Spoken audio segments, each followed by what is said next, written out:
తుంగస్తనగిరితటీ సుప్తముద్బోధ్య కృష్ణం పారార్ధ్యం స్వం శృతిశతశిరసిద్ధమధ్యాపయంతి స్వోచ్ఛిష్టాయాం సృజనిగళితం యా బలాత్కృత్య భుంక్తే గోదా తస్యై నమ ఇదమిదం భూయ ఏవాస్తు భూయః.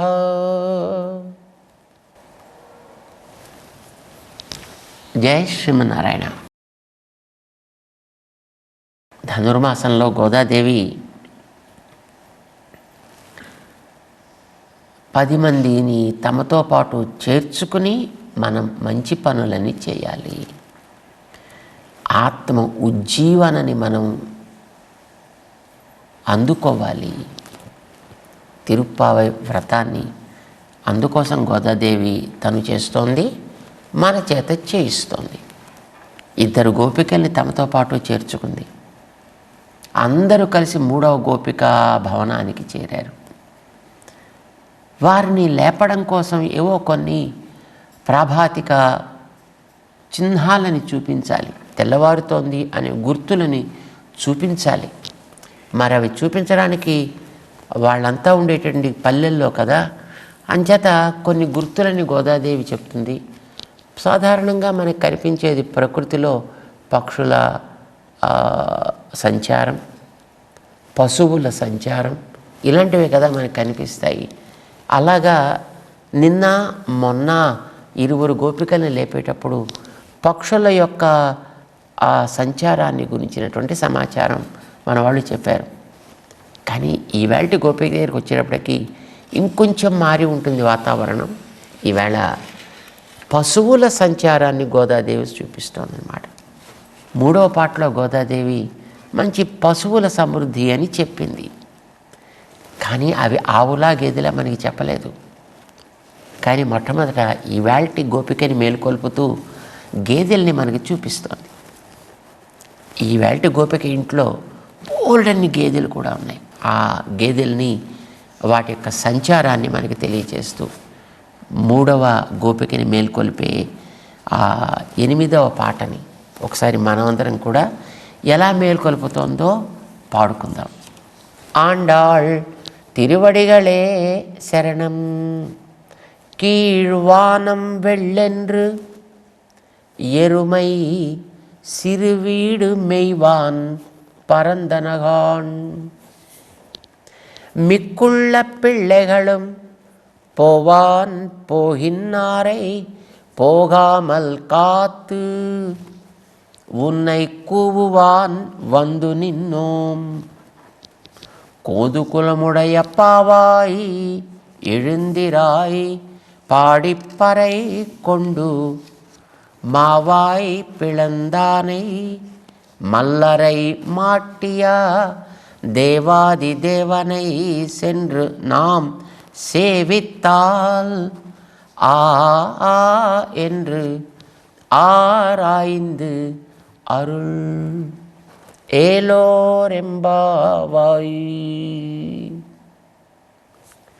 అందమైన పాట. కీழ்వానం వెళ్ళెండ్రు ఎరుమై, ఇవి గేదెలు చేసే పని. ఏంటది? సాధారణంగా గేదెలు మరీ మొద్దు స్వరూపాలు, అజ్ఞానానికి అచ్చుపోసినట్టు ఉంటాయి. అవన్నీ కూడా ఆకారము నల్లగా ఉంటుంది. పైగా ఎవరి మాట వినవు. మనం రోడ్డు మీద పోతుంటే అడ్డొస్తే మనం తప్పుకోమని గంట కొట్టినా హారన్ కొట్టినా అవి తప్పుకోవు. వెళ్ళేదాకా మనం ఆపి కూర్చోవాలంతే మన వాహనాన్ని. వాటంతటా బయటికి పోతే అప్పుడు తర్వాత మనం వెళ్ళడమే, లేదా దిగి మనం తోలుకోవాల్సి వస్తుంది. అంటే అలా ఉంటాయి. మిగతా పశువులు అయితే కొంచెం ఏమైనా మనం హారన్ కొడితే అవి తెలుసుకుని కాస్త ఇటు అటు జరుగుతాయి. గేదెలు అట్లా జరిగేవి కావు. అంత మొద్దు స్వరూపాలు అన్నమాట. అలాంటి వాటితోటి ఈవేళ గోదాదేవి మేల్కొలుపుతోంది. ఎరుమై సిறுవీడు మెయ్వాన్. ఆ ఎరుమై గేదెలన్నీ కూడా సిறுవీడు చిన్న మేత, మెయ్వాన్ ఆరగించాలి అని అనుకుంటూ మేత కోసమని, మేయడం కోసమని పరందణ ఆ పచ్చిక బయళ్ళలో అంతటా వ్యాపించాయి. ఎందుకప్పుడే వ్యాపించాయి అవి? తెల్లవారితేనే కదా వచ్చేది బయటికి. అంత అజ్ఞానానికి రాసిపోసిన గేదెలు కూడా తెల్లవారుతోందని తెలుసుకుని అవి బయటకు వచ్చి మేత కోసం వచ్చాయంటే అన్యాయం. అంతకంటే నువ్వు ఇంకా ముందున్నావో వెనకున్నావో నాకు తెలియటం లేదయా. లేచి రావాలి కదా, మాతో చేరాలి కదా. ఎందుకు అవి అట్లా వెళ్ళిపోతున్నాయి? కీழ் వానం వెళ్ళు ఎన్రు. కీழ్ తూర్పు దిక్కులో, వానం ఆకాశం అంతా వెళ్ళు తెల్లబడిపోతుంది. అంటే అర్థం ఏంటి? అసలు మొట్టమొదటి ఎర్రబడాలి, తర్వాత తెల్లబడాలి, అప్పుడు సూర్యుడు కనిపించాలి. మరి ఇప్పుడు తెల్లబడిపోతుందంటే అర్థం ఏమిటి? అంటే అప్పుడే సూర్యుడు పైకి వచ్చేసే సమయం అయిపోతుందన్నమాట. అరే అంత తెల్లవారిపోయింది అని అనుకుంటూ అవి బయలుదేరాయి. మరి వాటి మేత కోసం అవి బయలుదేరాయి. మరి నీ మేత కోసం నువ్వు బయలుదేరక్కర్లే, నీకు ఆ మాత్రం తెలియక్కర్లే అన్నట్టుగా లోపల ఆవిడ కొంచెం ఎత్తి పొడుస్తున్నట్టుగా మాట్లాడుతున్నారనమాట. అంత అజ్ఞానం కలిగినటువంటి గేదెలే లేచిపోతే నువ్వు లేవకపోతే ఏమనుకోవాలయా? వాటి చిన్న మేత కోసం అవి వెళ్ళాయి. నీ చిన్న మేత ఏంటది? మా అందరి దగ్గరికి రావాలి, మాతో పాటు చేరాలి, మనం అందరం కలిసి బయలుదేరాలి మన వ్రతం కోసమని. తెలియదు నీకు? అవి ఎప్పుడు చూసాయి? తూర్పు దిక్కుని చూసాయి, తెల్లవారింది అని అనుకున్నాయి, అందుకు అవి బయలుదేరాయి. అంటే లోపల ఆవిడేమంత తెలివి తక్కువదేం కాదండి. ఈవిడ కూడా కొంచెం తెలివైందే. నడిపించేవాళ్ళలారా, నిజానికి అది తూర్పు దిక్కు కాదు, అది తెల్లవారడం అంతకంటే కాదు, అవి గేదెలు అంతకంటే కాదు, అవి మేత కోసం పోవడం కూడా సరికాదు. ఏం అలా అంటున్నావు అంటే ఇదే మరి మీలాంటి వాళ్ళకి వచ్చేటువంటి ప్రమాదం ఇది. ఏంటంటే మీ అందరికీ కృష్ణ ప్రేమ చాలా బాగుండేటప్పటికీ మీ అందరి ముఖాలు కూడా కాంతివంతంగా ఉన్నాయి. అందరు కలిసి ఉన్నారు కదా, కలిసి ఉంటే కలదు సుఖం. మీరందరూ కలిసి ఉన్నారు కనుక మీ అందరికీ మంచి హాయిగా ఆనందంగా ఉంది. ఆనందంగా ఉండేటప్పటికి మీ అందరి ముఖాలు కూడా మంచి దీపాల్లాగా వెలిగిపోతున్నాయి. ఈ వెలుగు నిండిన ముఖాలతోటి మీరు అలా ఇటుపక్కకు చూస్తుంటే అటుపక్క నుంచి ఏదో దీపాలు వెలుగుతున్నట్టుగా కనిపిస్తుంది, అటుపక్క నుంచి సూర్యోదయం అయిపోతున్నట్టు కనిపిస్తుంది. మీరు ఒక్కళ్ళిద్దరు కాదు కదా, సుమారు 5 లక్షల మంది కదా మీరందరూ. అంతమంది ఆ కాంతివంతమైన ముఖాలతో ఎటు చూస్తే అటే పక్కన తెల్లవారుతుందా అని అనిపిస్తుంది కదా. మీకు కలిగినటువంటి జ్ఞానం సరి అయిన జ్ఞానం కాదర్రా, ఇది ఒక రకమైనటువంటి అన్యథా జ్ఞానం అంటారు దాన్ని. అంటే తూర్పు దిక్కును గుర్తించి అక్కడ లక్షణాన్ని గుర్తించకపోవడం. అంచేత మీకు సరైన ఇంకా జ్ఞానం కలగలేదరా అన్నట్టుగా పాపం చెప్పేసింది ఈవిడ. పైగా మీరేమనుకుంటున్నారు? మీరు అలా చూస్తుంటే చీకటిని కూడా ఒక ద్రవ్యం కింద అంగీకరిస్తారండి. ఈ చీకటి అనేటువంటి ద్రవ్యం అంతా కూడా అలా ఉండల్లాగా దొల్లుకుంటూ పోతుంటే గేదెలు పోతున్నట్టుగా మీకు అనిపించింది. అసలు ఇది ఇంకొక రకమైన అజ్ఞానం వర్రా, దీన్ని విపరీత జ్ఞానం అంటారు. అంటే ఆ వస్తువు నల్లగా ఉందనేది మీరు గుర్తించారు, కానీ అది చీకటిని చూసి గేదెలు అనుకుంటున్నారు. మీరు వస్తువుని మార్చారు. ఇందాక తూర్పు దిక్కుని చూశారు, అక్కడ ఉండేటటువంటి లక్షణాన్ని తెల్లవారడం కాబోలనుకున్నారు, రాత్రి కాకుండా. దాని అన్యథా జ్ఞానం అంటాం. అసలు వస్తువునే మార్చేసి చీకటిని గేదెలు అని అనుకోవడం అనేది విపరీత జ్ఞానం అంటారు. ఇది ధర్మి విపర్యాస అంటారు. మీలో అది కలిగిందర్రా? ధర్మ విపర్యాస కలిగింది, ధర్మి విపర్యాస కలిగింది. అజ్ఞానం నాకు కాదు మీకు నిండి ఉంది, ఇంకా తెల్లవారకుండా అప్పుడే తెల్లవారిపోయింది అని అనుకోవడం. ఇది ఒక అద్భుతమైనటువంటి సన్నివేశం.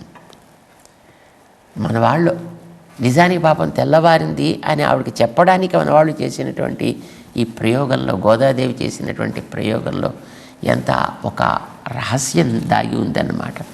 ఏంటది?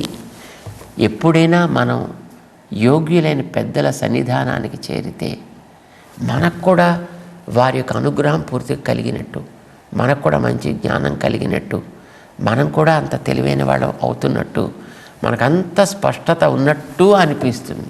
అక్కడ ఉన్నంత వరకు గుడికి వెళ్ళామనుకోండి, ఎంత భక్తి ఉన్నట్టు అనిపిస్తుందో మనకి. బయటికి రాగానే మళ్ళీ మనం మామూలే. ఏదైనా పెద్దల దగ్గరికి వెళ్ళినప్పుడు మనకు అట్లానే అనిపిస్తుంది. అంటే అక్కడ ఉన్నంతవరకే, బయటికి రాగానే మళ్ళీ మనం మామూలే. తాత్కాలికంగా కలిగేటటువంటి ఆనాటి ఆ ప్రకాశం అనేది అది పూర్తిగా ఉండేది కాదు. అది పూర్తిగా ఉండాలంటే అక్కడ ఉండి మనం చేయాల్సినటువంటి అధ్యయనాదులు కొంతకాలం సాగించగా సాగించగా సాగించగా వారు ఆదేశించినటువంటి ఆచరణ చేయగా చేయగా చేయగా క్రమంగా తొలగాలి అజ్ఞానం అనేది. వారు అధ్యయనం చేసేటప్పుడు వారు చెప్పే మాటలు వినాలి. అది అర్థం తెలిసినా తెలియకపోయినా వినాలి. ఇది మనకి నిన్నటి మొన్నటి గోపికని లేపేటప్పుడు గోదాదేవి చెప్పింది, పక్షుల అరుపులు వినాలి, పక్షుల మాటలు వినాలి. ఈ పక్షులు అనేది జ్ఞానులైతే, అంటే మంచి చక్కటి విజ్ఞానం కలిగినటువంటి పెద్దలైతే పెద్దల మాటలు మనం వినాలి. పెద్దలు మన కోసం ఒకవేళ నేరుగా చెప్పకపోయినా వారు అనుసంధానం చేసుకునే వాటిని మనం వినాలి. వారు ఇతరులకి జ్ఞానబోధ కోసం చేసేటటువంటి ఆ పలుకులను వినాలి. మనకు కూడా క్రమంగా క్రమంగా కలుగుతుంది. కొంతకాలం దాని మీద సాధన చేయాలి. అప్పుడే మనకి మనలో ఉండే అన్యథా జ్ఞానాన్ని పోగొడుతుంది, విపరీత జ్ఞానాన్ని పోగొడుతుంది, అజ్ఞానాన్ని దూరం చేస్తుంది. మనకి విషయపు స్పష్టత ఏర్పడుతుంది. ఈ విషయ స్పష్టత ఏర్పడడానికి పూర్వం మనలో ఉండేటటువంటి ఈ ప్రాకృతికమైనటువంటి అనుభవాలకి సంబంధించిన వాసనలు ఉంటాయి. ఇవి మనలో ఉండేటటువంటి జ్ఞానానికి అడ్లు. ఇవి క్రమంగా క్రమంగా తొలగాలి. ఒకనాడు కాదు, క్రమంగా క్రమంగా తొలగాలి. అయితే అంతవరకు వీటన్నిటిని మనం మానేసి దూరంగా పెట్టేయాలా? అంటే తిండి మానేయాలి, చూడడం మానేయాలి, వినడం మానేయాలి, వాసన చూడడం మానేయాలి, మనం ఇంకా అలా ఉండిపోవాలి. అలాగా కాదు, తప్పు. మన పనులు శరీరంతో చేసేవి మనం చేస్తూనే ఉండాలి. నిత్య జీవన విధానంలోంచి బయటికి పోవడం కాదు మనకి వేదాంత శాస్త్రం చెప్పేది. మనం అనుభవించే విషయాల్లో ఉండే లోపాలని జ్ఞానంలో మార్చుకుని వాటిని పొందాలి. తిండి తినాలి, కానీ ఇదివరకు నా కడుపు నిండడం కోసం, రుచిని తృప్తిపరచడం కోసం తినే తిండిని మార్చి భగవత్ ప్రసాదం, దేహధారణకి, దేహంతో చేసేటటువంటి పనులకి ఇది చేతకాంది కాకుండా, పనికిరాంది కాకుండా ఉండడానికి కావలసిన శక్తిని ఆర్జించడానికి అవసరమైనటువంటి ఆహారాన్ని అది భగవద్ దత్తమైనటువంటిది, భగవద్ నివేదితమైనదిగా భావిస్తూ స్వీకరించాలి. అప్పుడు అది అమృతమవుతుంది అంటాడు భగవద్గీతలో శ్రీకృష్ణుడు. యజ్ఞశిష్ట అమృత భుజ. ఇది భగవంతుడిది అనుకుంటే దాని పేరు యజ్ఞం. అలా యజ్ఞంలో నీకు లభించింది నువ్వు స్వీకరిస్తే అది అమృతం. అమృతాన్ని తీసుకుంటే నీలో కలిగేది ఉత్తమ జ్ఞానం. అప్పుడు నువ్వు చేసే ఆచరణ మంచిదవుతుంది. కనుక ఏ పని మానద్దు.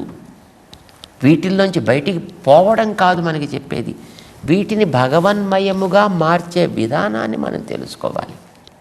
ఇది విని అర్థం చేసుకుని మనం చేసే పనులని ఆరాధనగా మార్చి భగవన్నామాన్ని తోడు చేసుకుంటే మనలో కలిగే క్రమ పరిణామం ఇది. ఈ క్రమ పరిణామాన్ని తెలుస్తూనే గోదాదేవి చెప్తోంది, గేదెలు నలుపు తామసం దానికి గుర్తు. అయితే గేదెలు మన దగ్గర ఉండద్దు. గేదెలు ఇచ్చే పాలని మనం తీసుకోవాలి, గేదెల్ని వదలాలి. అంటే మనలో ఈ జ్ఞానాన్ని అజ్ఞానాన్ని కలిగించేటటువంటి ఈ ప్రాకృతికమైనటువంటి కర్తవ్యాలని అన్నీ సవ్యంగా మనం చేసుకోవాలి. కానీ వాటిలో ఎంతంత భావనకి మనకి నిలవటానికి అవసరమో అంతవరకు తీసుకోవాలి. అది పాల లాంటిదే, అది స్వచ్ఛమైనది, అది తీసుకోవాలి. గేదెల్ని మళ్ళీ మనం బయటికి వదిలినట్టుగా మిగతా ఉండేటువంటి తామస పదార్థాలన్నిటి కూడా మనం వదిలివేయాలి. ఇవాన్ పరందణ, చిన్న మేత కోసం అవన్నీ కూడా అప్పుడే అంతటా పచ్చిక బయళ్ళల్లో వ్యాపించిపోయాయో అవి ఇచ్చేటువంటి పాలని మన వాళ్ళు తీసుకున్న తర్వాత వాటి వదిలిపెట్టేస్తారు. మరి మనం కూడా వెళ్ళాలి కదా. మన మేత శ్రీకృష్ణుడి దగ్గరికి వెళ్ళడం, మన మేత కృష్ణ భక్తులు అందరితోటి కలవడం కదా. మరి నువ్వు ఇంకా పడుకునే ఉన్నావే అంటే, లేదర్రా మిగతా వాళ్ళంతా రావాలి కదా, నేను ఇంకా ఎదురు చూస్తున్నాను అంటే, మరి మిగతా వాళ్ళంతా వచ్చారా అన్నట్టుగా లోపల ఆవిడ అంది అని అనుకుని మన వాళ్ళు చెప్తారు. మిక్కుళ్ళ పిల్లలు, మిగిలినటువంటి పిల్లలంతా కూడా ఏం చేశారు, వాళ్ళు త్వరగా మనం కృష్ణుడి దగ్గరికి వెళ్ళిపోవాలని పోగిన్నారై. అసలు వెళ్ళి ఏదో చెయ్యాలని కాదు, వెళ్ళడమే ప్రయోజనం. ఇప్పుడు మంచి స్థానానికి మంచి పని దగ్గరికి ఏ వస్తుంది అక్కడికి వెడితే అని కాదు వెళ్ళడమే ఒక లక్షణం అండి, వెళ్ళడమే ప్రయోజనం అండి. అదే ఒక పరమ పురుషార్థంగా మన వాళ్ళంతా కూడా బయలుదేరి పోవాలని పోతున్నారు. నేను రాకుండానే పోతున్నారు, నన్ను గమనించకుండానే పోతున్నారు, నేను లేకుండానే వాళ్ళు పోవాలనుకుంటే సరే ఇంక వెళ్ళిపోని, ఇంక నేనెందుకు అన్నట్టుగా ఒక పక్క తిరిగి పడుకుంది ఈవిడ. పిచ్చి పిల్ల, మేము అలా వెళ్ళనిస్తామా? ఏ ఒక్కరూ కూడా ఈ మంచిని ఆస్వాదించకుండా వెనక్కి పడకూడదు అని కదా మా ఉద్దేశం. మరి నిన్ను వదిలిపెట్టేసి వాళ్ళు వెళ్ళిపోతానంటే అతను వెళ్ళిస్తానా? పోగామల్ కాత్, వాళ్ళు వెళ్ళిపోతుంటే ఒరేయ్ మన ఈ గోపిక రాలేదరా అన్నాం అంతే. ఒక్కసారి స్పీడ్ బ్రేకర్ వేసినట్టుగా అందరూ ఆగిపోయారు. వాళ్ళంతాను కాత్ ఏం చేస్తున్నారేమో ఆగిపోయి, ఉన్నై కూవాన్ వందు నిన్ను, మరి నీ దగ్గరికి వచ్చాం, నువ్వు మాతో రావాలి చేరాలి అని నీ ఇంటి దగ్గరికి వచ్చి నిలబడ్డాం. ఉన్నై కూవాన్ వందు నిన్ రోమ్, అసలు నీ గుమ్మం దగ్గరికి చేరడమే మాకు గొప్ప ఆనందం. అంటే ఎందుకంటే మాకేముంది, నిన్ను చేరిన తర్వాత ఇంకా కృష్ణుడి దగ్గరికి నువ్వు పోదామంటే పోదాం, అదే మాకు తర్వాత తప్ప అసలు నీ దగ్గరికి రావడమే మాకు అసలు ఉత్తమమైనటువంటి ఆనందాన్ని ఇచ్చే సన్నివేశం. నిజానికి భగవంతుడి దగ్గరికి చేరిపోవడం కాదు కదండి మనం చేయాల్సింది, అందరం కలిసి ఒక చోట చక్కగా నామాన్ని ఆస్వాదించగలిగితే చేరడమే గొప్ప ఆనందం. అది మేము పొందుతున్నామయా. పైగా నువ్వు చాలా ఉత్తమురాలివి. కోదు కులముడయ పావాయి, శ్రీకృష్ణుడికి కూడా నీ దగ్గరికి వస్తే చాలు, నీతో ఒక్కసారి కాసేపు మాట్లాడితే చాలు అనిపించేటంత కుతూహలాన్ని కలిగించగలిగినటువంటి గొప్ప యోగ్యురాలు నువ్వు. ఎప్పుడు కూడా మంచి మాటలాడుతూ అందంగా మాట్లాడుతూ అందరినీ నవ్విస్తూ అందరినీ ఆనందపరుస్తుండే లక్షణం బహుశా నీలో ఉండుంటుంది. అందుకని కృష్ణుడికి కూడా నీ దగ్గరికి చేరాలంటే గొప్ప ఆనందం. కోదు కొలముడయా, కుతూహలాన్ని పుట్టించగలిగేటటువంటి పావాయి, మంచి గుణపూర్తి కలిగినటువంటి స్త్రీత్వ పూర్తి కలిగినటువంటి ఓ గోపిక ఎഴുందిరాయి. అలాంటి నువ్వు మమ్మల్ని వదిలిపెట్టి మమ్మల్ని ఇలా వదిలేసి నీ మానా నువ్వు అలాగే అలా ఉండిపోవచ్చునా? తగదు కదా. ఎഴുందిరాయి, లేవయా, ఏం చేద్దామర్రా అడిగింది లోపల నుంచి ఆవిడ. పాడి పరైకొండు, మన హాయిగా నోరున్నందుకు మనందరికీ శక్తి ఉన్నందుకు చక్కగా పాడదాం, నామాన్ని సంకీర్తన చేద్దాం. ఎందుకు? పరైకొండు, పాట పాడితే మనందరికీ కూడా ఆ కృష్ణుడి దగ్గరికి చేరగానే ఆయన స్నానానికి కావలసినటువంటి పరై అనే వాయిద్యాన్ని ఒక పరికరాన్ని ఇస్తానని చెప్పాడు కదా ఆయన. మరి తీసుకోవడానికి మనం వెళ్ళాలి కదా. పాడి పరైకొండు అంటే పాడటం, అదేదో ఇచ్చేది పుచ్చుకోవడం బాలేదర్రా. పాడి పరైకొండు, మన భగవన్నామాన్ని సంకీర్తన చేయడం అనేది చేస్తే ఏదో ఒకటి లభిస్తుంది అని అలాగా ప్రయోజనాన్ని ఆశించి పని చేసే వ్యక్తులం కాం. చెయ్యడమే ఒక గొప్ప లక్షణంగా, అదే ఒక పురుషార్థంగా భావించేటటువంటి వాళ్ళం. నిజమేననుకోండర్రా. కానీ ఇప్పుడు ఆయన కృష్ణుడు మామూలు వాడు అనుకుంటున్నారా మీరు? పెరిగి పెద్దవాడు అయ్యాడే. పైగా పట్టణపు వాళ్ళతో పరిచయాలు కూడా కలిగాయి. మరి ఇప్పుడు పల్లెటూరి వాళ్ళం మనం ఆయనకి ఎక్కడ సొక్కుతాం కనుక, మనని ఎక్కడ పట్టించుకుంటాడు కనుక ఆయన అక్కడికి వెళ్ళిన తర్వాత పట్టణంలో ఉండేటటువంటి వాళ్ళందరి యొక్క మంచి అద్భుతమైనటువంటి మాటలు, ఆటలు, పాటలు వాటిల్లో మునిగిపోయాడు కదా. ఏమిటి నువ్వు అలా అంటున్నావు? అవును, మల్లరై మావాయ్ పిళందానై. మావాయ్ ఒక అశ్వాసురుడి యొక్క వాయ్ పిళందాన్, నోటిని చీల్చాడు. మన వాళ్ళు అనుకున్నారు ఈ మాట అశ్వాసురుడు వచ్చాడు అనగానే అమ్మో ఏం చేస్తాడో మా స్వామికి కన్నయ్యకి అని అంటూ లేచి వస్తుందని మన ఉద్దేశం. పిళందానయ్యి చీల్చి పారవేశాడు అనేసారు మన వాళ్ళు. అయిపోయిందా అమ్మయ్య అని పడుకున్నాడు.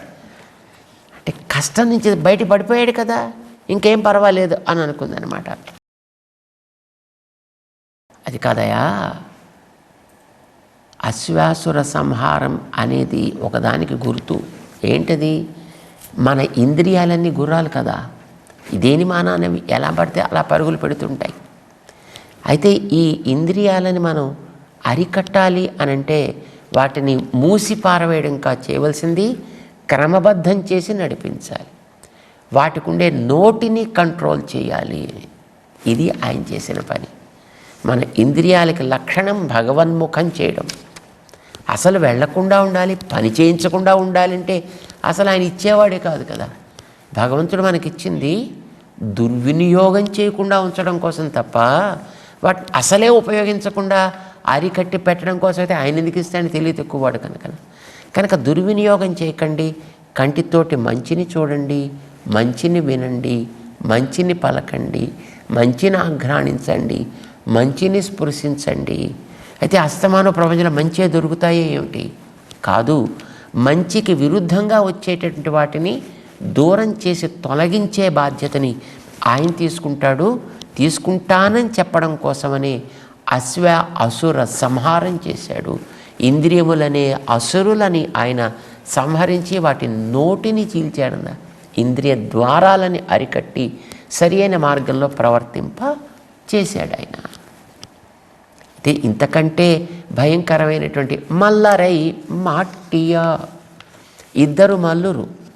ఎక్కడ దొరికారు వీళ్ళు అంటే కంసుడి దగ్గరికి వెళ్ళేప్పుడు దొరికారు.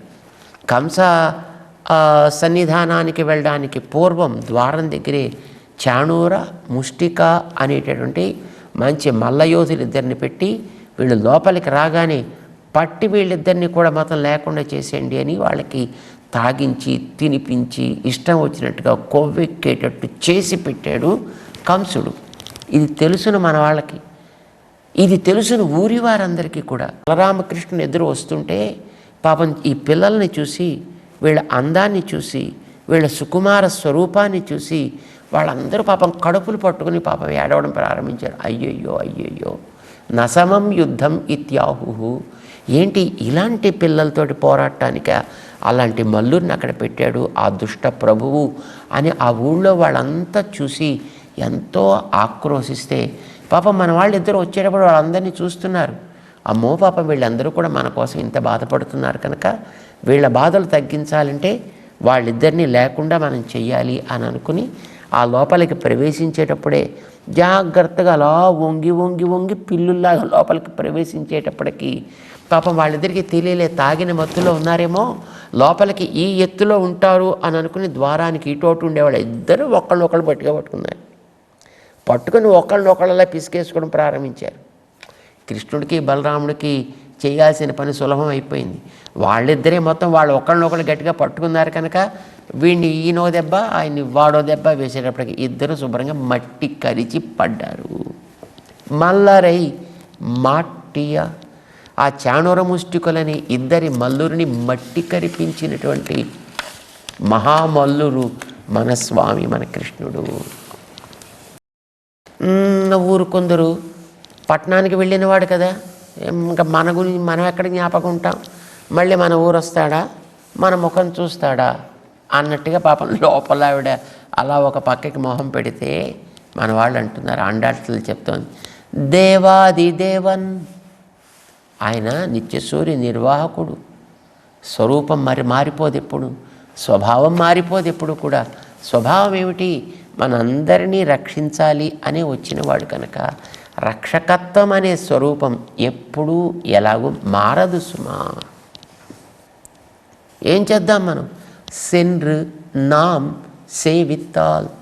ఆయన మన కోసం వచ్చాడు, చేస్తాడు. కానీ మనం ఆయన కోసం ఒక అడుగు వేసినట్టుగా కనుక సెన్రు ఒక అడుగు వేసామంటే అయ్యయ్యో అనుకుంటాడు ఆయన. పైగా ఆయన వచ్చి మన అనుగ్రహం కోసం అపస్మాన నమస్కారాలు పెట్టేవాడు.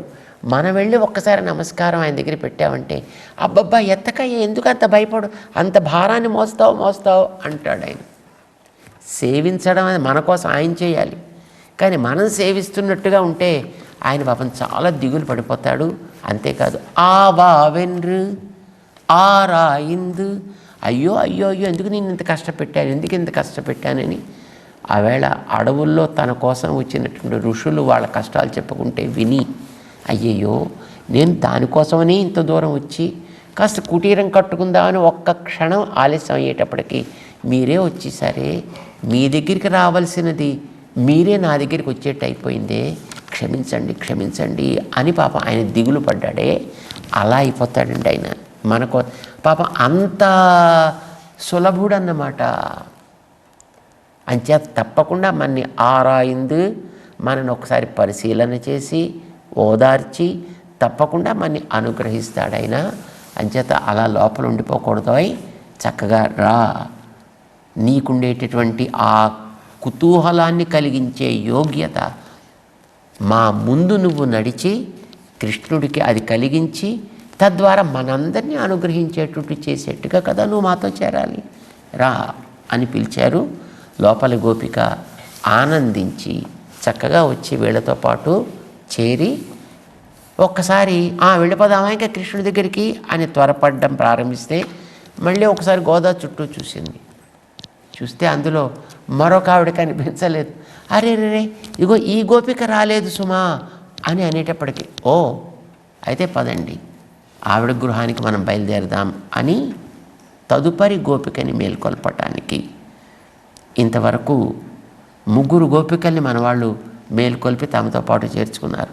4వ గోపిక భవనం వైపు ఆండాళ్ తన పరివారంతో సాగుతూ మన్ని కూడా తనతో పాటు తీసుకువెడుతోంది. పదండి పోదాం. ఆండాళ్ తిరువడిగళే శరణం. జై శ్రీమన్నారాయణ.